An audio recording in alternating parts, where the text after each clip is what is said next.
my first time doing this. And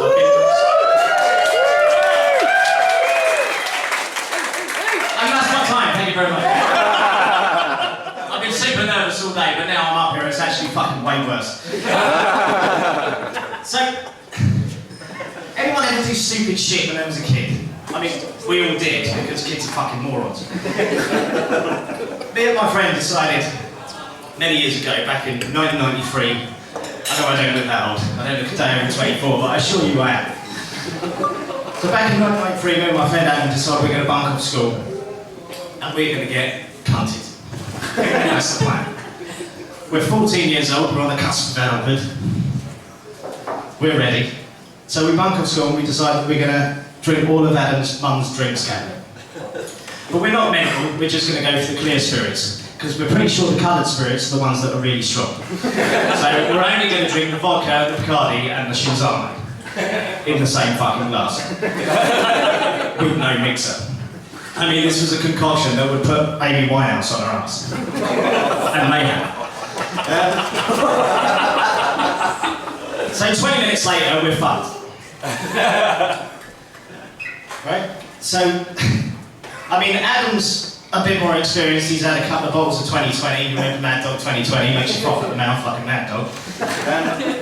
So for me, I'm an actual disaster. I'm just wandering around his house, smashing all his mum's shit, like fucking Mr. Blobby with a concussion.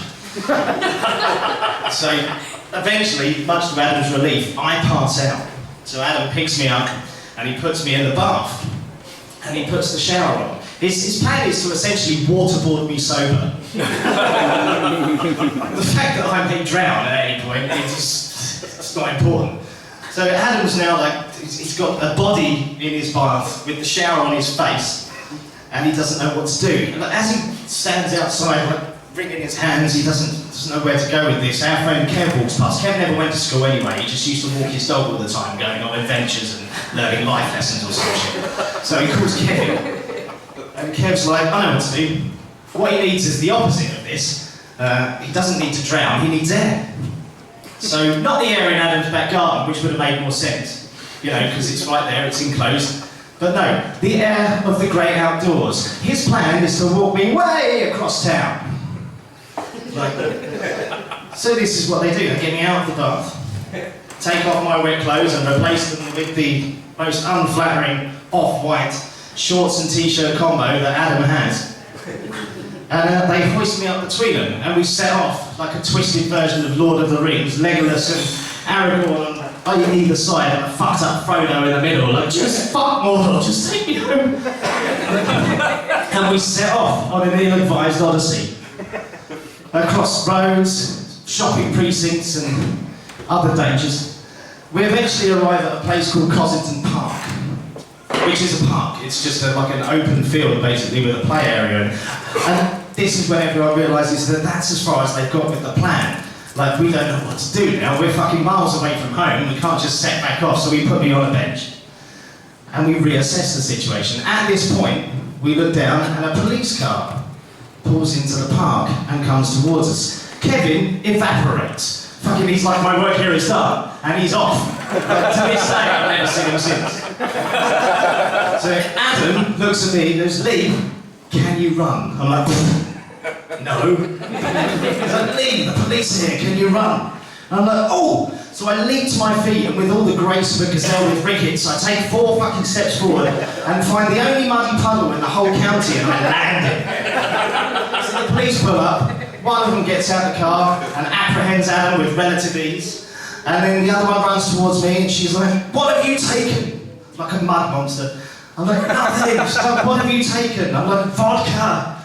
She's like, oh, and Shinzano. And Bacardi. She's like, fucking hell. There's no drugs then.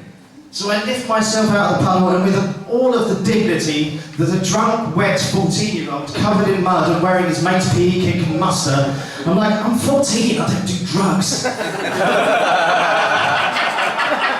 So they nick me,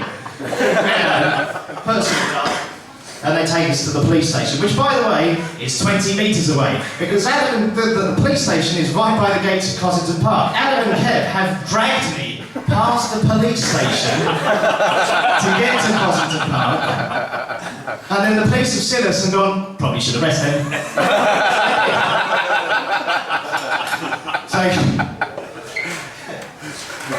So they take us to the police station and they're looking at us and they decide, Adam is fucked, by the way. I mean, I'm ruined, but Adam's pissed. But they decide that they're going to take Adam back to school. They're going to put me in a cell, but Adam's going to go back to school. So Adam is taken back to school. Now, we never really talked about what happened there, but he's taken to the head of year. And in my mind, he's like a prepubescent Peter O'Toole on one of those 80s fucking chat shows with his long cigarette holder just regaling people with stories of our shenanigans. Like, well, you have to understand, Smithy and I saw the drinks cabinet and we just simply had to have it. Meanwhile, the police have decided that they're going to call my mum. So they've got the number off the school. My mum, at this point, thinks the sun shines out of my arse. So I've never been in trouble. And she's also the area manager for a national estate agents, and she's in the middle of an area meeting when that call comes in. So some poor woman's answered the phone and had to go into that meeting. She's like, Kit, phone call for you. She's like, my mum's a dedicated area manager, so she's like, I'll take it later. It can't be important, this is important. She's like, I really think you should take it. She's like, no. She's like, it's your son. My son's at school. He's a good kid. There's definitely nothing that could be going on there. Like, he's been arrested. She's like, I probably should take this. I'm sure it's a mistake. Minutes later, she's on the motorway heading down towards us like the demon in the Evil Dead on the motorbike. In the meantime, I'm now kind of sobering up, wandering around the cell. I've checked the windows, there's no discernible weaknesses in the windows, I'm not getting out that way. So I'm also checking the walls, just in case it sounds hollow, so I can dig myself out with a coin or something I'll find later. Can't find anything. All of a sudden I hear the door open. So I've got a new plan. I leap onto that plastic mattress thing they give you. God knows what else has been on that, but I leap onto it, and I curl up and I pretend to be asleep. I'm not sure where this plan is going. And the policeman walks in and he says, why are you pretending to be asleep? I don't fucking know. And he goes, right, your mum's here. So I said, your mum's here. And he takes me out and we walk through the rest of the police station. And there she is, Mumsy. And I can tell by her face, she's not disappointed, she's fucking furious. I mean, she's ready to pull my heart out of my chest, like the dude off the Temple of Doom, like, Kalima! Like, she's just glaring at me, going redder and redder. So they take me into the interview room, take me and my mum into the interview room, and this is where I find out that what they've arrested me for, well, they're going to give me an unofficial caution for drunk and incapable. I mean, that's not cool. I mean, at least drunk and disorderly is like drunk and fighty. Drunk and incapable is like drunk and shit. I can't show off about that, ever.